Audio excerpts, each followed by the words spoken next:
Ma'am, you're not on the list.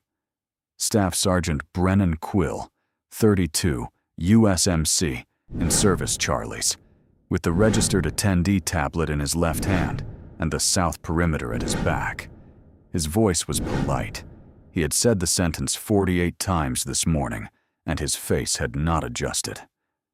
The memorial opens to civilians at 1100 hours. Come back then. Corporal Trent Halliday, 23, on Quill's right. Tablet held flat across his belt. He did not look up. Not a tourist stop, lady.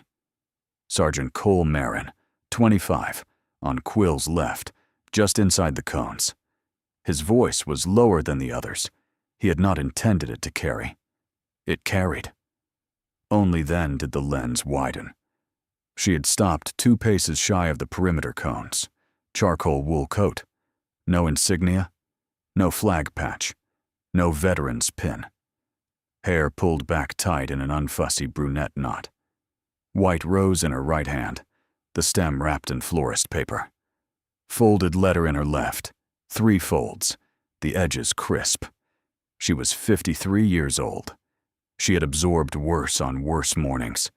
Her eyes moved once, from Quill's collar to the path behind him, from the path to Halliday's tablet, from the tablet past Marin to the woman in dress, Charlie standing 20 meters back at the east staging tent, who had not yet moved. Master Gunnery Sergeant Patrice Vargo, 51, 25 years in, 2 combat tours, hands at her sides, eyes on the wool coat. Halliday smirked at his tablet. Marin said nothing else. The woman in the wool coat looked back at Staff Sergeant Quill. She did not raise her voice. She did not argue. She did not produce a credential. She did not invoke a name. She did not reach for a phone. "Thank you," she said.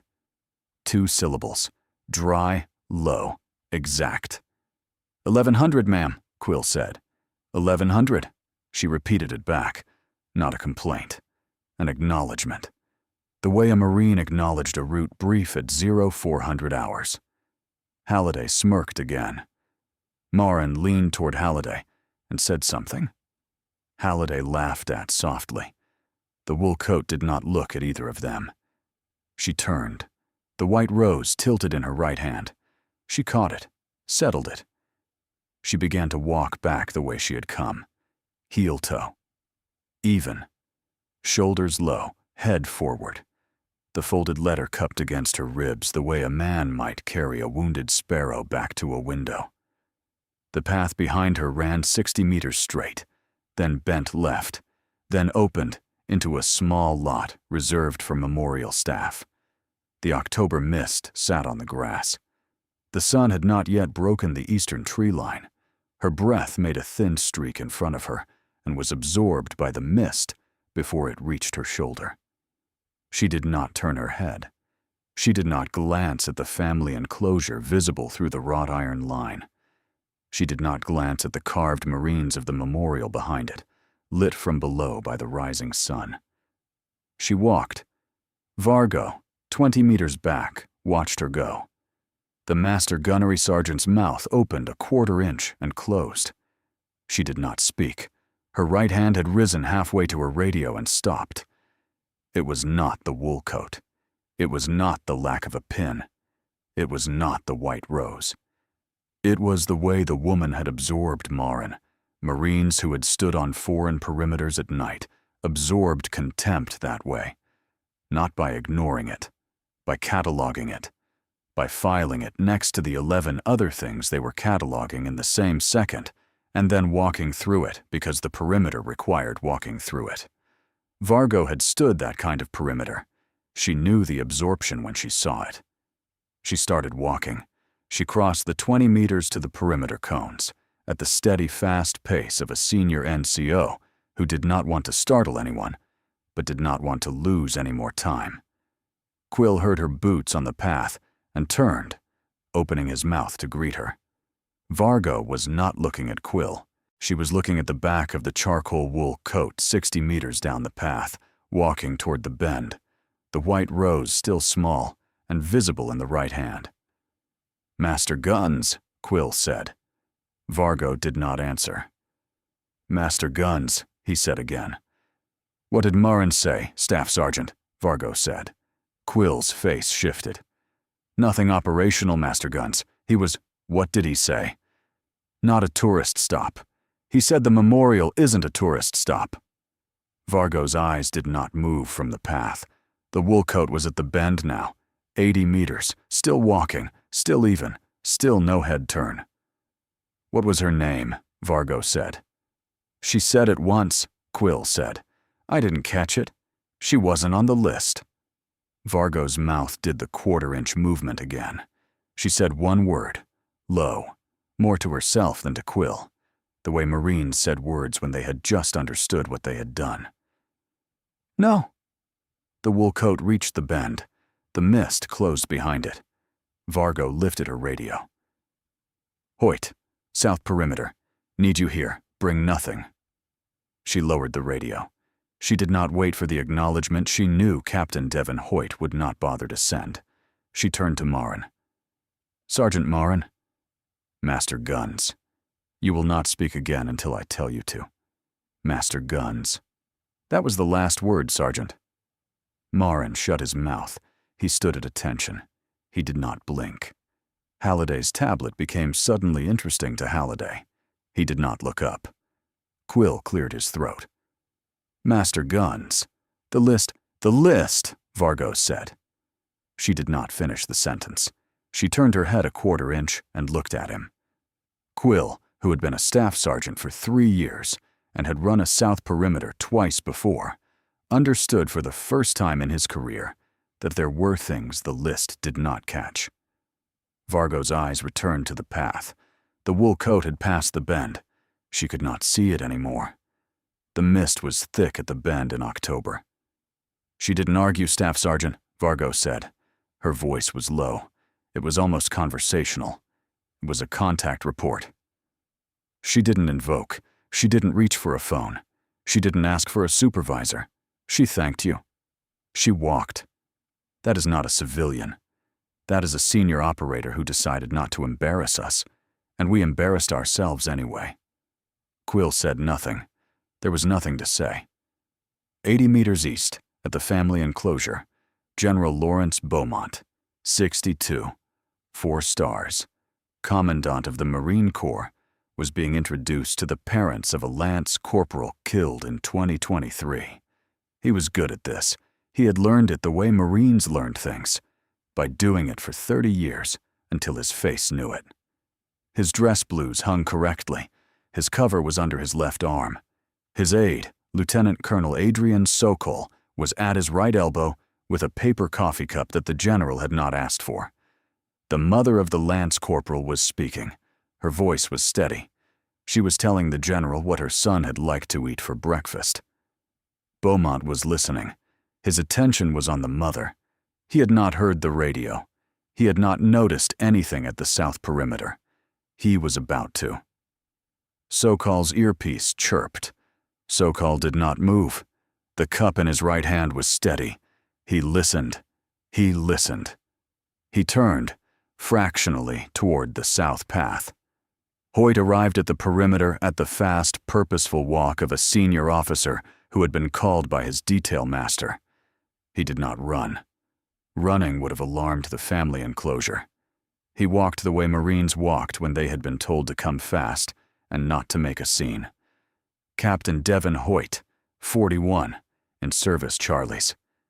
8 years out of his last MARSOC support tour. 4 years at School of Infantry. 1 year as the Honor Guard Detail's senior officer. He had no decorations he wore on a service Charlie's, and 3 he could have if he had wanted to. He stopped at Vargo's shoulder. "Master Guns." Vargo pointed down the south path. She did not speak. Hoyt looked. The wool coat had reappeared past the bend, walking the straight section toward the small lot. 120 meters from the cones. White rose in the right hand, folded letter in the left. Even gait. Hoyt's face shifted. The shift was small. A muscle at the right corner of his mouth. A second muscle along the jaw. He stopped breathing for 1 second and started again. "Master Guns." Yes, sir. I know that walk. Yes, sir. I know that walk. He said it twice. The second time was for himself. He looked at Vargo. Vargo looked at him. Neither of them blinked. Pruitt, Hoyt said. Vargo's eyes did not move. Possibly, sir. Pruitt. Yes, sir. Get her. Vargo was already moving. She crossed past the cones and onto the path at a fast walk. Hoyt followed her at the same pace, half a step back. Quill, behind them, did not understand what was happening. Halliday, behind Quill, did not understand. Marin, still at attention, did not move. The two of them, Vargo at point, Hoyt at her right shoulder, closed the distance to the wool coat at the steady pace of two Marines who did not want to startle the woman ahead of them and did not want to let her drive away. 40 meters behind her. 35. 30. The wool coat did not turn her head. She did not break stride. She did not glance over her shoulder. She walked. But she knew. Vargo could see it. Hoyt could see it. The way the wool coat's left hand had shifted half an inch on the folded letter at minute 1. The way the wool coat's shoulders had not climbed at minute 2. The way the wool coat's right hand had relaxed entirely on the rose stem at minute 3. The wool coat had heard the second set of boots come on the path behind her. The wool coat had assessed them. The wool coat had decided not to do anything about them. Vargo and Hoyt closed the gap to 20 meters. The wool coat reached the parking lot. The wool coat did not stop walking. Back at the family enclosure, the next set of registered attendees moved through the south perimeter. A senior Marine Reserve lieutenant, colonel in dress blues, eagle on his cover, 3 rows of ribbons. Marin snapped to attention without thinking. Quill checked the tablet. Halliday processed. The lieutenant colonel nodded and walked through. Smooth. Quick. A Navy captain in summer whites. 3 rows. Surface warfare device. He nodded at Marin on the way through. Marin snapped to again. Quill checked. Halliday processed. A Gold Star mother in her mid-50s and a Gold Star daughter in her mid-20s, the two of them carrying a framed photograph of a sergeant in dress blues. They were on the list. Halliday processed them softly and with care. He did not smirk. Marin did not mutter. The mother thanked Halliday with her eyes. The daughter did not look at any of them. Every uniform got the same fast nod. Every set of polished shoes got the same fast tablet swipe. The list, the detail had been told that morning at 0500 hours by Captain Hoyt, was the gate. The list, the detail had been told, was complete. The wool coat was still walking. It was at the lot now. The audience watched the gap widen, the lieutenant colonel and the Navy captain inside the perimeter being saluted at the cones, the Gold Star family inside the perimeter being walked to the family enclosure, the wool coat outside the perimeter 60 meters into the mist with 1 white rose. Inside the family enclosure, a man in his late 70s in a faded Marsoc ball cap was watching the south path through the wrought iron line. He had arrived an hour early. He had stood at the front of the family line every year since 1979. His son was on the cloth-covered plaque at the base of the memorial that had not yet been unveiled. He had been told, 2 weeks ago, that the plaque would name his son. Mr. Caucasian had served 4 years in the late 70s and gotten out as a corporal. He had buried his son in 2018. He had stood at this memorial every year since. He had seen the wool coat arrive. He had seen the wool coat turn away. He had seen the way the wool coat walked.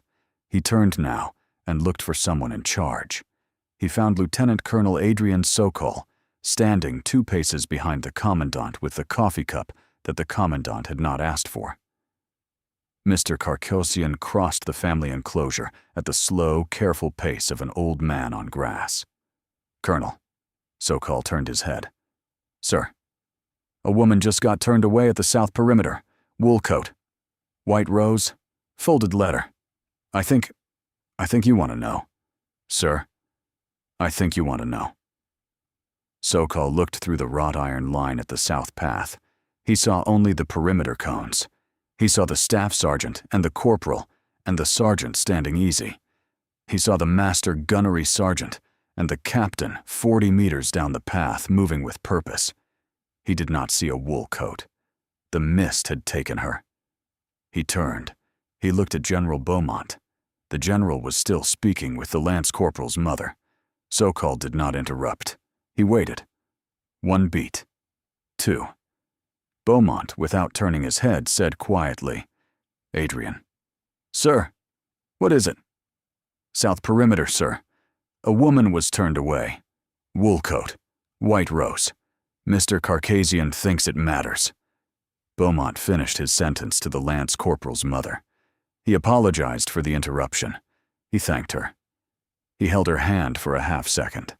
He turned to Sokol and handed Sokol the coffee cup he had never asked for. "Hold this." Beaumont began to walk. He walked the way Marines walked when they had decided. The crowd in the family enclosure parted in confusion. He passed a reserve lieutenant general, who began to lift a salute and did not finish, because the commandant was not looking at him. He passed a brigadier who stepped back without a word. He passed the chaplain at the cloth-covered plaque, without looking at the plaque or the chaplain. He walked. Sokol, 2 paces behind him with the coffee cup, did not speak. The lance corporal's mother watched them go and understood, without being told, that something had happened that was not on the program. Some Marines came back loud. They came back with a duffel and a story for every bar stool and a name everyone was supposed to know. Some came back quiet. They folded the uniform, and they folded the citation, and they folded the memory of the 3 they had not brought home, and they stepped out of the gate into a wool coat that nobody on a perimeter list would ever recognize.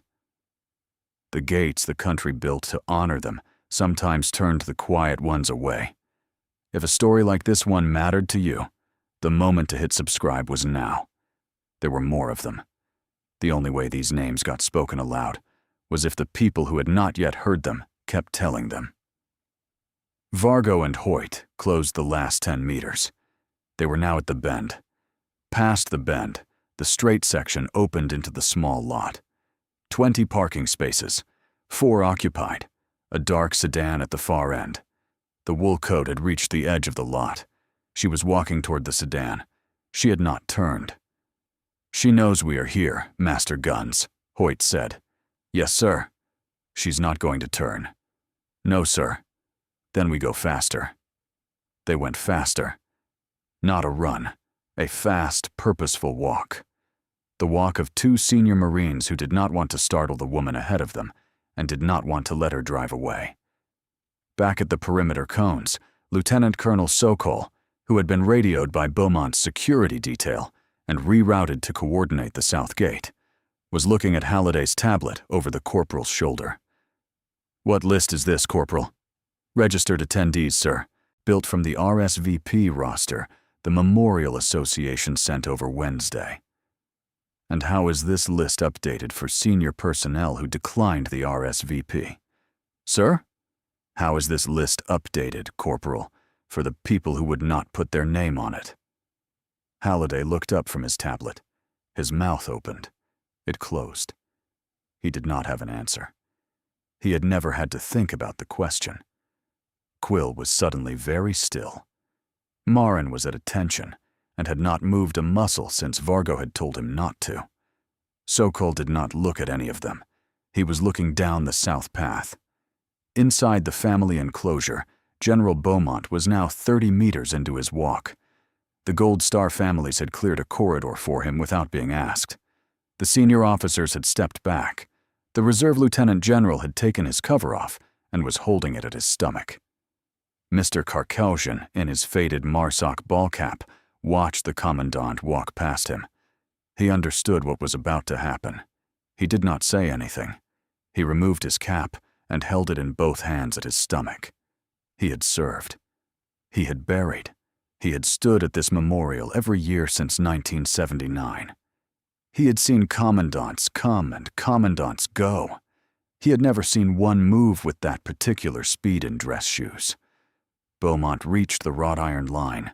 He passed through the small ceremonial gate at the south corner of the family enclosure. He stepped onto the south path. He continued walking. Sokol followed 2 paces behind with the coffee cup. At the parking lot, the wool coat reached the dark sedan. She did not get in. She set her right hand, the hand with the rose, flat against the roof of the car. She set her left hand, the hand with the folded letter, against her own coat. She closed her eyes for 1 second. The eyes did not squeeze. They did not flinch. They closed in the way a Marine closed her eyes at the end of a long debrief, the way a Marine closed her eyes when she was deciding what to spend the next minute on. She opened them. She lifted her hand off the roof of the car. She turned. She was now facing back down the path. She saw Vargo and Hoyt 20 meters from her, slowing. She saw, beyond them through the mist, the silhouette of a man in service blues, with 4 stars on his shoulders, walking very fast toward her. She did not move. The white rose was still in her right hand. The folded letter was still in her left. Vargo and Hoyt stopped 10 meters short. They did not approach further. They had not been ordered to. They had been ordered to get her, which was a different verb from approach, and Vargo and Hoyt both understood the difference. They stopped. Vargo turned slightly so that she was not blocking the path behind her. Hoyt did the same. The mist sat on the grass. The mist sat on the cars. The mist sat on the wool coat. Nobody spoke. The silhouette in service blues kept coming. 80 meters. 60. 40. Beaumont's face was visible now. His expression had not changed since the moment in the family enclosure when he had handed Sokol the coffee cup. He was walking the way he walked when he had decided. His 4 stars caught the rising sun through the mist. 20 meters. Vargo turned and watched him pass. Hoyt turned and watched him pass. Neither of them saluted. He was moving, and salutes belonged at a halt. He stopped 3 paces from the wool coat. The mist closed in around the 4 of them. Beaumont's voice was conversational. It was not loud. It carried. "Colonel Pruitt." The wool coat looked at him. The recognition in her face was not surprise. It was a kind of tired acknowledgement. She had not seen this man before in person. She had read his name in dispatches. He had read hers in citations. General. That was all she said. Beaumont did not extend a hand. He did not salute her. He could not be outranked. He turned his right palm up briefly at his hip. A small, old Marine gesture. The request for permission to speak. A gesture Pruitt had seen exactly twice in her career and had learned the meaning of from a Vietnam-era gunnery sergeant who had taught her, in 1998, that the cost of a 4-star general's courtesy was the willingness to give it back. She nodded once. "Colonel," Beaumont said, "there is a small bronze plaque under a cloth at the base of the memorial this morning. It will be installed at the end of the month. I would like to read the acknowledgement on it before the public hour. I would like you to be standing at the plaque when it is read." Pruitt was silent for 3 seconds. Her eyes did not leave him. "Sir, will you come?" She looked down at the rose. She looked down at the folded letter. She looked back at Beaumont. "Yes, sir." Beaumont gestured with his head. Vargo moved automatically into position 20 meters ahead on the path. Hoyt moved automatically into position 20 meters behind. Sokol stayed back at the perimeter cones with the coffee cup. The 4 of them began to walk. Beaumont walked a half-step behind Pruitt, not beside her. Behind her.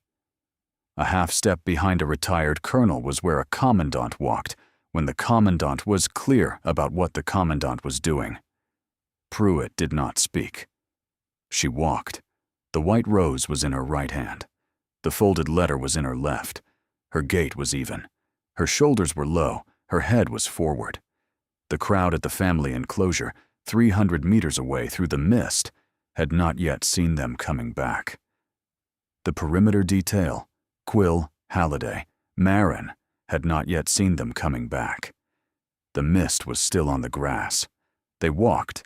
It cost something to live below the line of visibility. The audience knew it. It cost the easy chair at the head of the table and the loud handshake at the bar and the name on the list at the gate. The people who paid that cost rarely told you about it. They walked back to their cars in wool coats, and they went quietly home. Sometimes the institution they had served caught up with them, 300 meters into the mist, and it bothered to use their name out loud. If you had ever served, or loved someone who had, and felt invisible doing it, the moment to hit subscribe was now. These stories were for the quiet ones.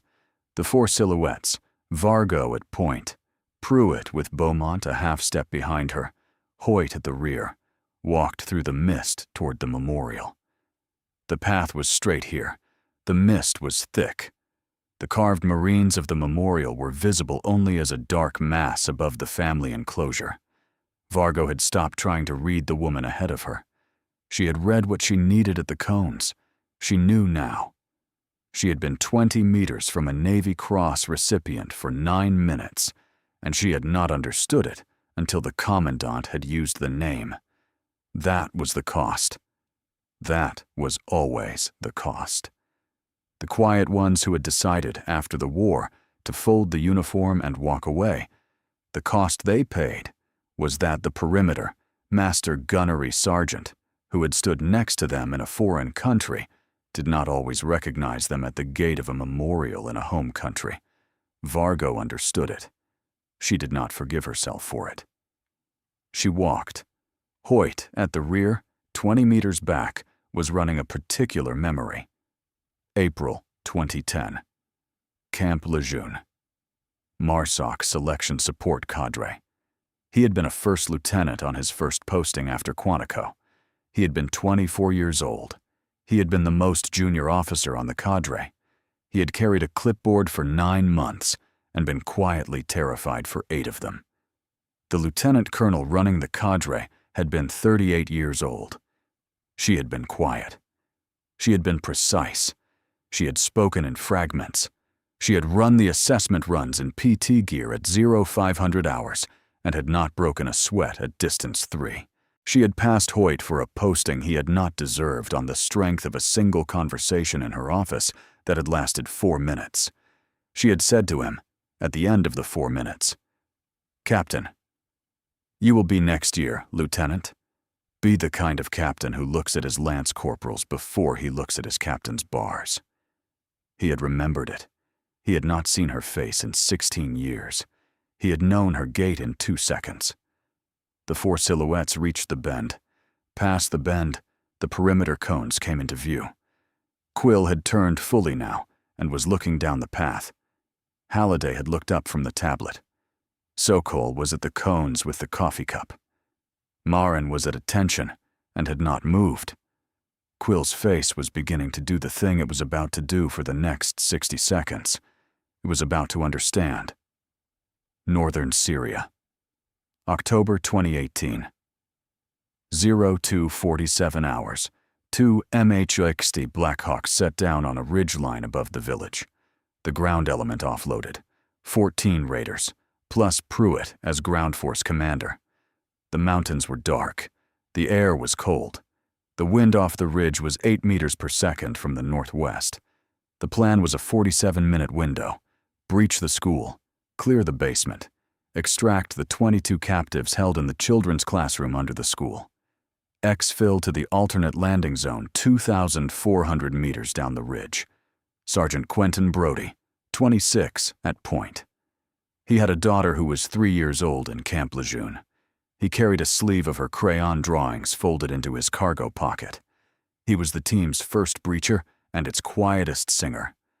Corporal Jonas Whitlock, 24, on rear security. He had a mother in Tulsa who called him every Sunday at 0900 hours local. He had been to Sunday school every Sunday until he had turned 14. He still sometimes hummed the hymns in the team room. Sergeant Reuben Yost, 28, on the southern overlook. He was 3 weeks from his wedding. His fiancée had picked the song. He had been pretending to hate the song for 2 months. Corporal Theo Marchetti, 22, in the breach element with Pruitt. He was the team's youngest. He was also the team's best shot at distance 400. He had not yet decided whether he was going to re-enlist. Pruitt had built the plan over 6 weeks. She had walked the breach in her sleep. She had counted the corridor in her head. 11 meters from the basement door to the first storage room. 17 meters from the storage room to the children's classroom where the captives were kept. She had counted 43 holdout fighters in the village from a week of overwatch. She had not counted on the vest. Minute 23. The breach went in clean. The first storage room cleared. Brody at point reached the children's classroom door. A holdout fighter stepped from a side closet. A small storage closet she had not cataloged. A closet not on the overhead imagery. A closet that had been added during the year of occupation she had not had time to verify, with a vest detonator already in his thumb. The corridor closed in a single bright second. Brody down. Whitlock, coming up to push the line forward, down. Yost, pulled from the overlook to reinforce, down on the basement stairs. The basement corridor was full of smoke and dust, and 22 captives behind the door, and 4 raiders still upright at the breach. Pruitt made the call in 3 seconds. "Marchetti with me on the corridor," she said into team comm. "3 through the breach. Captives out the breach.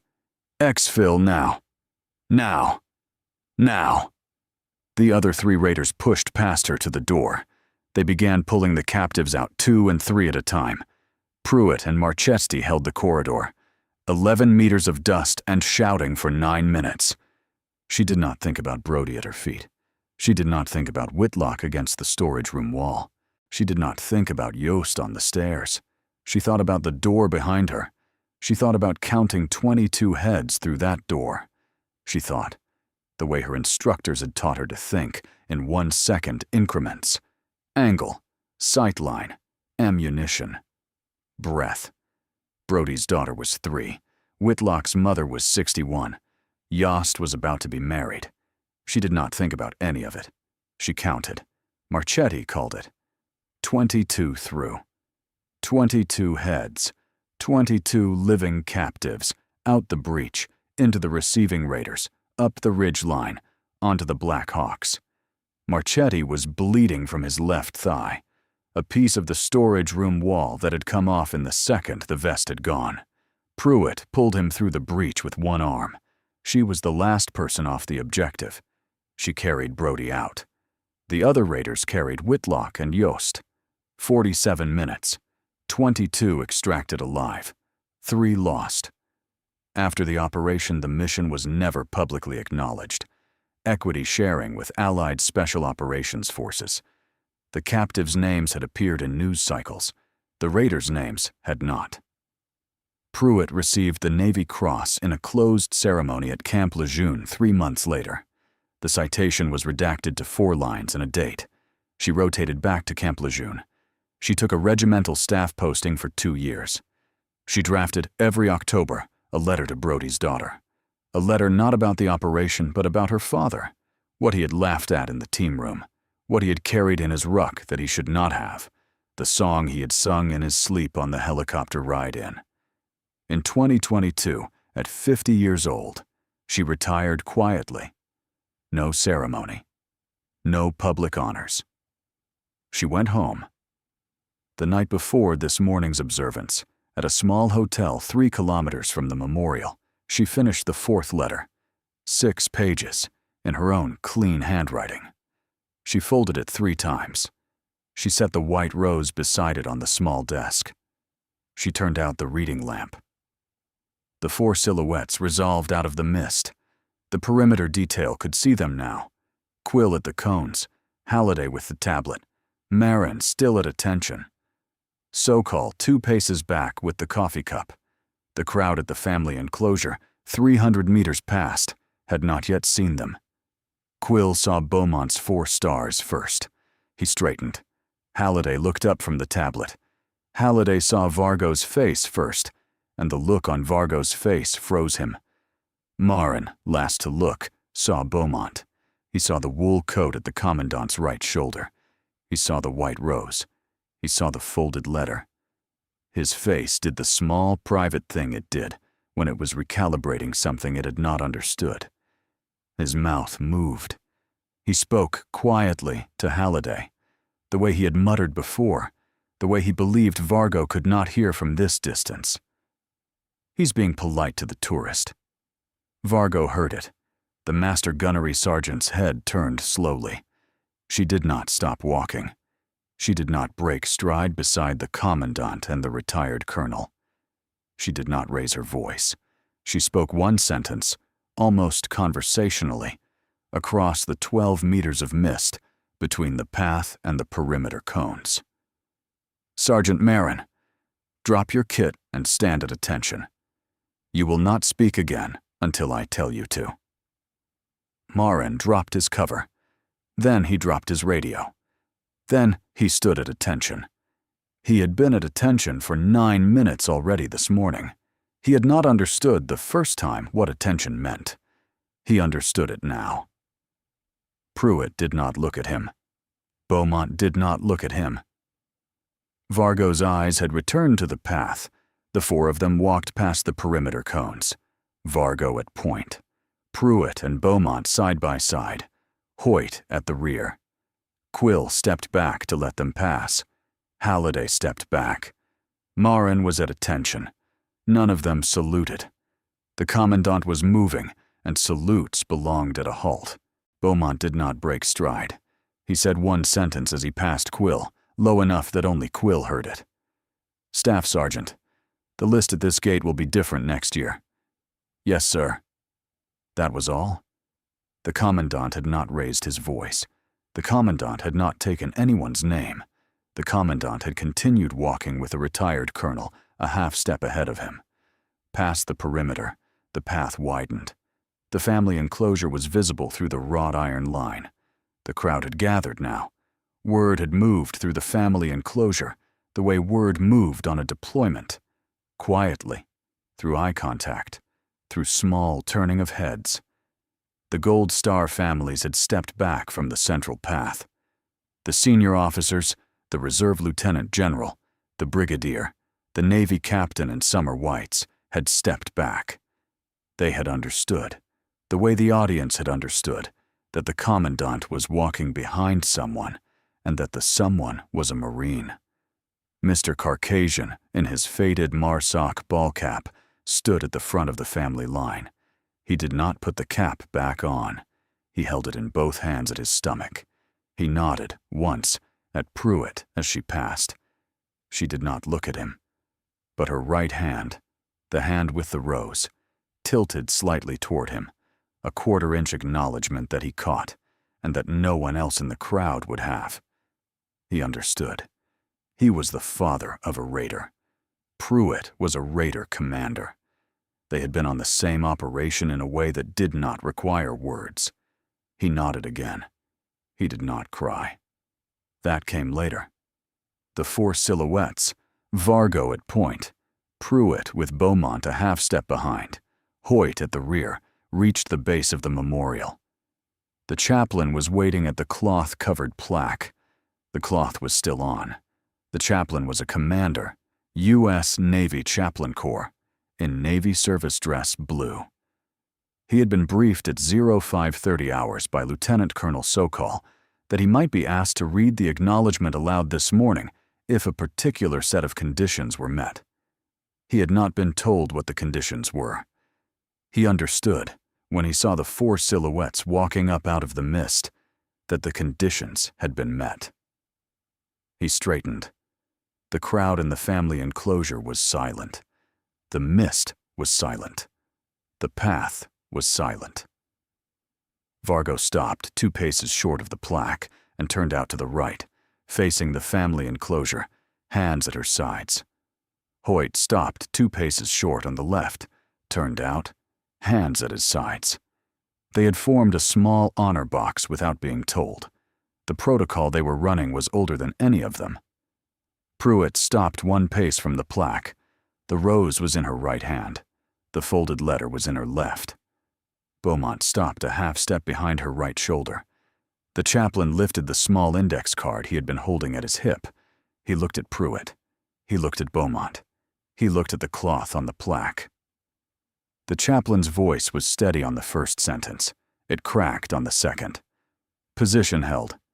All hands accounted. He pulled the black cloth back from the plaque.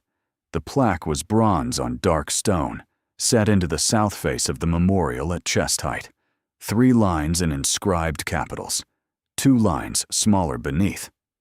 2nd Marine Raider Battalion, Northern Theater, October 2018.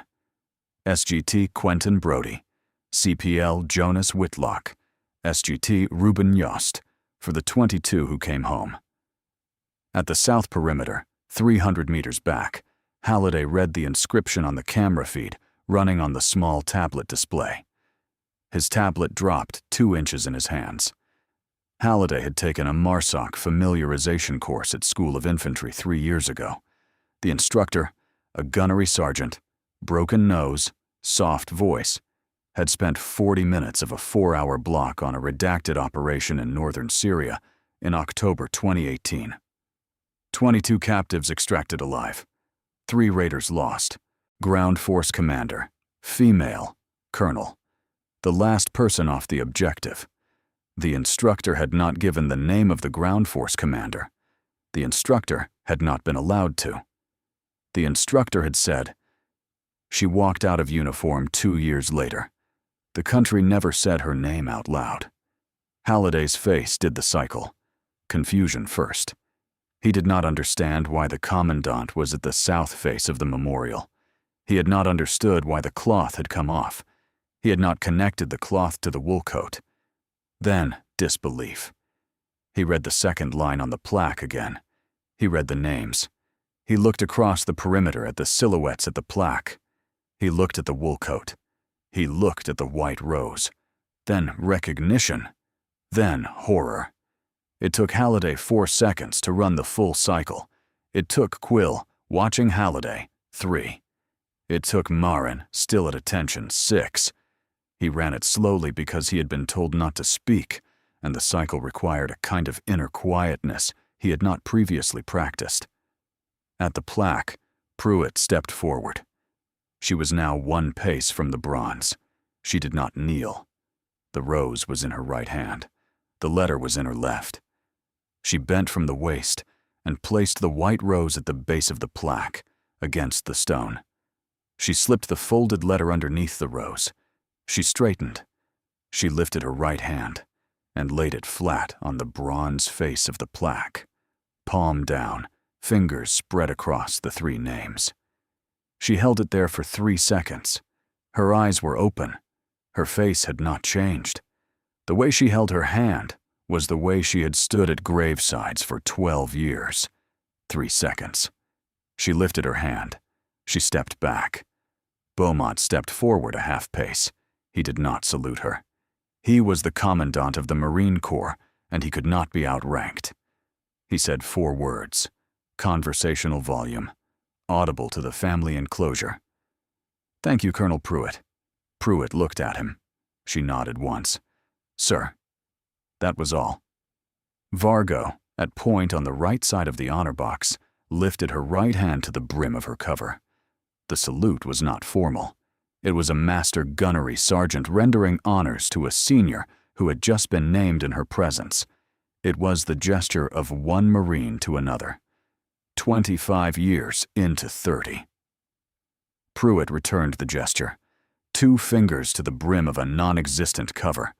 A civilian salute, performed by a Marine who had not worn a cover in 3 years. Vargo lowered her hand. Pruitt lowered hers. That was the whole salute. No one else moved. No formation was called. Nobody touched the PA. The crowd had not been told what to do. The crowd did what crowds did when they understood. They had been allowed to witness something not built for them. They held their breath. Mr. Caucasian, at the front of the family line, put the faded MARSOC ball cap back on. He was crying without sound. He had not cried in 17 years.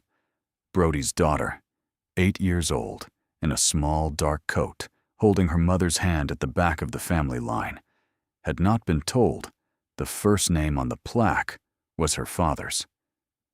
Her mother had decided to tell her here. Her mother was about to. The crowd held its breath. Pruitt turned from the plaque. She was now facing back down the south path, toward the parking area, toward the dark sedan, toward the lifting mist. She had not asked for anything from anyone in this place. She did not now. She had laid a white rose at the base of a plaque that named 3 men she had carried out of a basement corridor 7 years ago, slipped a 6-page letter beneath the rose for a child whose father she had been the last person to touch alive, stood for 3 seconds with her hand flat against the bronze. And now, she was leaving. Beaumont stepped half a pace to his left. He cleared her path. Vargo did not move from her honor box position. Hoyt did not move from his. Pruitt began to walk. Beaumont stood at the south perimeter cones with Hoyt 10 minutes later. The crowd had begun to disperse back through the family enclosure for the public hour ceremony. The chaplain had returned the cloth to the plaque. The white rose was still at the base. The folded letter was still beneath it. Hoyt had finished briefing Beaumont on the list-based vetting protocol that had failed this morning. "Captain, fix the protocol, not the person." "Sir." Every detail at every memorial site reads the redacted after-action summaries of the operations memorialized there, before posting, not as a punishment, as a courtesy. Master Guns Vargo will lead the briefings. Tell me when the first one is on the calendar." "Yes, sir." Beaumont did not say anything else. He nodded at Hoyt. He turned. He walked back toward the family enclosure to find the Lance Corporal's mother and finish the sentence he had started. At the cones, Vargo turned to the 3 of them, Quill at her left, Halliday in front, Marin on her right. Marin had been told he could stand at ease. He had not yet been told he could speak. "Staff Sergeant Quill, Master Guns, corrective counseling. No record. You and I will have it in my office at 1500 hours. Yes, Master Guns. Corporal Halliday, Master Guns. You are attending the plaque unveiling at month's end. You will read the 3 names aloud. Your name is going on the program. Yes, Master Guns. Sergeant Marin, Master Guns. You are rotating off the Honor Guard cycle, 12-month posting at School of Infantry. Your instructor is Gunnery Sergeant Theo Marchetti. He will spend the year teaching you the names of the Marines whose perimeters you have been standing. At the end of the year, if you have learned them, you can come back." Marin stood without speaking. "Speak, Sergeant." "Yes, Master Guns." Vargo did not say anything else. She turned. She walked toward the east staging tent. She had a 1500 meeting to prepare for. At the parking lot, Pruitt was at the dark sedan, coat on, hands in pockets. She was about to get in. Halliday came down the south path at a fast walk. He stopped 8 meters from her. He did not approach further. He cleared his throat. "Ma'am," Pruitt looked up. "Corporal Halliday, South Perimeter Detail. Ma'am, I am sorry. I should have looked harder." Pruitt looked at him for a long second. "Look harder next time, Corporal. That's the only thing that matters." She nodded once. She got in the car. She closed the door. The discipline of remembering was not the parade. It was not the salute at the gate. It was the corporal who stood at the south perimeter at month's end and read 3 names aloud because his master gunnery sergeant had told him to. The corporal who, the next time a woman in a wool coat walked up his path with a white rose and a folded letter, would look harder. That was the only memorial that mattered. If a story like this one mattered to you, the moment to hit subscribe was now. Tell us in the comments the name of the quiet one you carry. At the steps of the memorial, the mist was starting to lift. The Gold Star families had moved inside the family enclosure. The bronze plaque was back under its cloth, awaiting the official unveiling at month's end. The white rose was at the base. Beaumont stood on the steps. Vargo stood at his right shoulder, 2 paces back. Beaumont watched Pruitt's dark sedan pull out of the small lot. He watched it move down the access road. He watched it reach the gate. He watched the gate open. He watched the gate close behind it. Master Guns. Sir. Was she always like that? Vargo waited 2 seconds before she answered. She was choosing the answer that did not need a second sentence. Sir, she said. She was the calmest person in the firefight. Beaumont nodded once. He did not say anything else. He looked at the plaque. He looked at the rose. He looked at the folded letter. He turned slowly toward the family enclosure to find the Lance Corporal's mother. Vargo stood at his shoulder for 1 more second. Then she stepped back. She lowered her eyes. She turned toward the south path. The morning mist closed around the memorial. Pruitt's sedan was a small, dark shape on the access road, now beyond the perimeter wall, now beyond the trees, now beyond the line of sight from the steps. The sun broke the eastern tree line. The mist began to thin. No coded text reached anyone's phone. No call sign sounded over a tower frequency. No foreign theater was named. Brody's daughter, at the back of the family line, leaned her head against her mother's hip. Her mother whispered something into the small, dark coat. The small, dark coat went very still. That was the whole ending. 1 Marine had gone quietly home. Every soldier carries a story that few ever hear. Listen with your heart. Thank you for staying and watching. Subscribe to Honor Tales for more.